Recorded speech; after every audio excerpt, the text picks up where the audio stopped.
Assalamualaikum warahmatullahi wabarakatuh. Selamat pagi, selamat siang, dan juga selamat malam rekan-rekan mahasiswa sekalian. Berjumpa lagi dalam sesi pembelajaran untuk mata kuliah administrasi server, di mana di dalam sesi kali ini kita sudah sampai pada sesi terkait dengan praktikum ya rekan-rekan, praktikum kelanjutan dari sharing file kemarin, di mana dalam praktikum kali ini kita akan lebih meningkatkan lagi ke dalam tahapan yang lebih tinggi daripada sharing file kemarin. Sekarang kita akan membahas terkait dengan file transfer protokol atau FTP, di mana FTP ini merupakan salah satu dari bentuk protokol yang dia berfungsi sebagai sarana penyimpanan dan juga berbagi data melalui jaringan komunikasi data. Di mana mekanisme penyimpanan dan juga pengambilan data pada layanan FTP ini dikenal dengan istilah upload dan download yang biasanya kita gunakan ketika kita berinteraksi di dalam website atau internet seperti itu. FTP sendiri dia akan berjalan di dalam dua port rekan-rekan. Dia berjalan di dalam port 21 sebagai jalur kontrol utamanya dan juga di port 20 yang nanti akan mentransferkan datanya. Port 21 sendiri merupakan port yang bersatu sebagai listen di sini yang dia akan mendeteksi permintaan-permintaan dari FTP client. Sedangkan ketika nanti permintaan akan dihubungkan atau akan diberikan oleh FTP servernya, maka dia akan menggunakan port 20 untuk jalur data ke dalam FTP clientnya. Seperti itu. Tanpa perlu berlama-lama lagi, kita langsung saja masuk ke dalam Proxmox ya. Saya masuk ke dalam Proxmox, di mana saya akan menggunakan Rocky Linux sebagai server utama untuk mekanisme FTP-nya atau sebagai FTP server, dan juga CentOS-nya akan kita pergunakan sebagai kliennya seperti itu rekan-rekan. Saya sudah masuk ke dalam Proxmox-nya.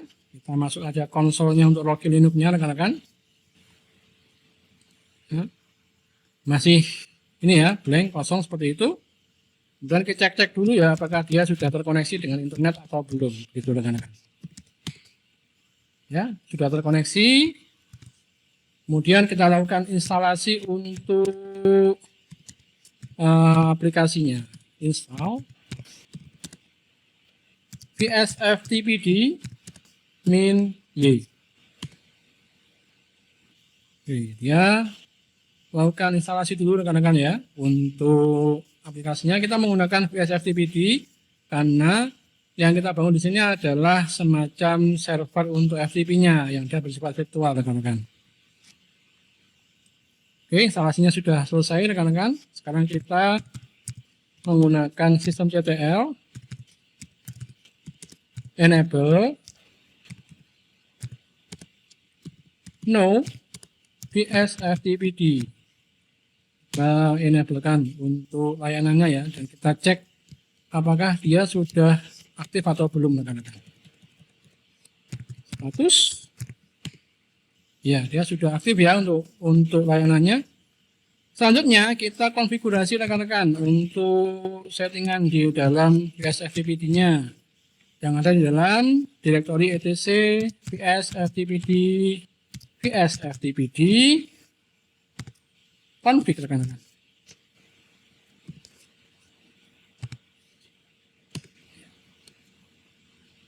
Di settingan ini kita perlu mencermati beberapa hal yang rekan-rekan ya, mirip dengan kita kemarin men-setting untuk settingan DNFS seperti itu rekan-rekan. Yang pertama adalah kita cek dulu untuk anonymous enable-nya, dia tetap di posisi no. Kemudian local enable-nya di yes, wait enable-nya di yes rekan-rekan. Kemudian di chroot kita cari dulu chroot rekan-rekan. Chroot-nya on adanya. Ya, chroot ASCII. Oke, chroot-nya di sini rekan-rekan. Chroot local user-nya kita nyalakan, yes, seperti itu. Kemudian kita tambahkan juga untuk allow wait table-nya ya rekan-rekan ya. Allow wait table, wait table,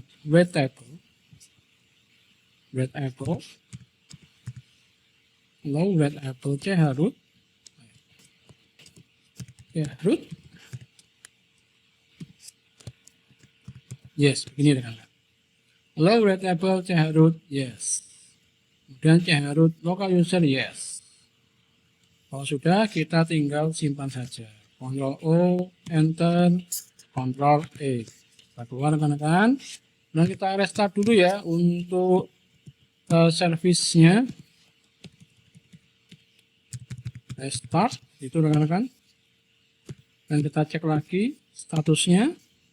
Sudah activated lagi rekan-rekan. Baru kemudian tahap selanjutnya adalah di sisi server ini masihnya rekan-rekan ya. Kita masukkan untuk servisnya ke dalam CMD, dalam firewall-nya rekan-rekan. Firewall CMD permanen, add service, FTP. Oke, firewall CMD reload. Oke, dia sudah mereload rekan-rekan. Selanjutnya adalah kita butuh membuat user baru untuk kebutuhan FTP-nya ini ya. Jadi untuk kebutuhan FTP-nya kita butuh user baru. Kita buat saja seperti kita membuat user yang lama-lama yang dulu. User add FTP akun gitu saja ya rekan-rekan. Password FTP akun. Kita kasih passwordnya.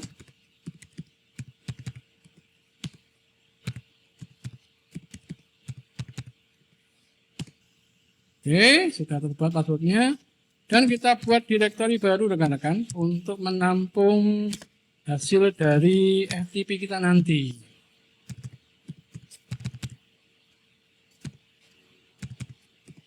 Gitu rekan-rekan. Oke, home FTP usernya kita ganti saja ini. Oke, ch on, teman-teman, ch on, FTP akun, lagi rekan-rekan ya, akun ya, akun. Arahkan ke dalam direktori yang sudah kita buat baru saja. FTP. Oke, sampai di sini konfigurasi di sisi servernya sudah kita lakukan rekan-rekan. Ini tetap seperti ini saja, ya, tetap seperti ini saja. Kemudian sekarang kita bergeser ke dalam sisi klien kita, kan kita seperti itu rekan-rekan ya. Di sisi klien kita. Oke, kita coba tadi. Kembali lagi ke dalam Proxmox-nya ya. Kita pilih CentOS sebagai klien kita, rekan-rekan. Ya, kita tunggu dulu.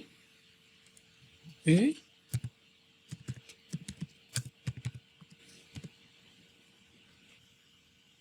Di sini kita cek dulu ya rekan-rekan apakah dia bisa menggunakan FTP.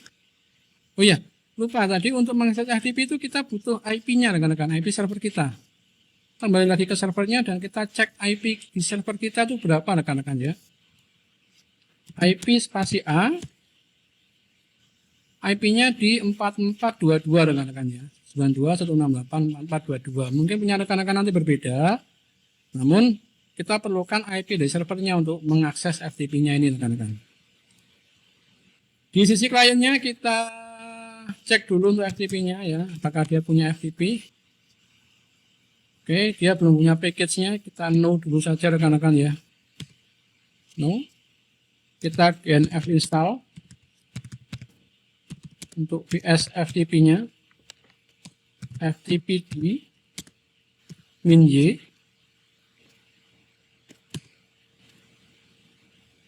Oh, dia sudah ada. Sudah ada. Dia sudah ada. Kemudian kita cek dulu sistem TTL status VSFTPD-nya. Oke, dia sudah aktif rekan-rekan. Sekarang kita coba untuk akses ke dalam server FTP kita tadi. FTP 192.168.44 titik berapa tadi ya? Titik 22 ya rekan-rekan ya. 22. Oke, package FTP 1, ini saja ya.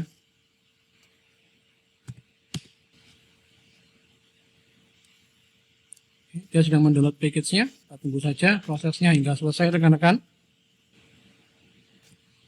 Oke, dia sudah selesai mendownloadnya. Kita coba login lagi dalam FTP kita. FTP akun, masukkan usernya tadi ya rekan-rekan ya. Kemudian kita masukkan passwordnya. Oke, di sini sudah tertera pesannya rekan-rekan 230 login successfully. Kemudian ketika 1 dia meminta password tadi seperti itu rekan-rekan. Kemudian ada remote system type B unique dan sebagainya. Jadi FTP ini adalah keunggulannya kita bisa menggunakannya bukan hanya di sisi Linux to Linux, tapi juga di sisi operating system yang lainnya, betul rekan-rekan. Sekarang kita coba menggunakan yang versi Windows ya. Kita akses FTP kliennya di Windows, kita pakai CMD saja begitu rekan-rekan. Ini CMD-nya punya Windows. FTP 192.168.4422. Ya, dia minta usernya lagi rekan-rekan. Kita masukkan user yang sudah kita buat tadi, FTP akun dan passwordnya. Login successfully rekan-rekan ya. Berarti di sini kita sudah mendapatkan akses ke dalam FTP-nya, tinggal kita sendiri di sisi kliennya mau diapakan di FTP itu. Kita mau cekkah LS seperti ini ya. Terus kita kasih put seperti itu. Kita punya file ini ya. Kita tidak punya filenya ya, kita tidak bisa put seperti itu. Atau dan sebagainya, tergantung dengan rekan-rekan mau menggunakan apa FTP yang sudah kita konfigurasi. Oke, sampai di sini rekan-rekan untuk materi terkait dengan FTP server dan juga FTP client, termasuk juga mekanisme koneksi dan juga penggunaannya. Kalaupun ada pertanyaan silakan disampaikan saja ke dalam forum yang sudah disediakan, dan juga terkait dengan materi sudah ada di dalam sistem yang sudah disiapkan seperti itu rekan-rekan. Terima kasih sudah mengikuti sesi pada materi kali ini. Saya akhiri dulu. Wassalamualaikum warahmatullahi wabarakatuh.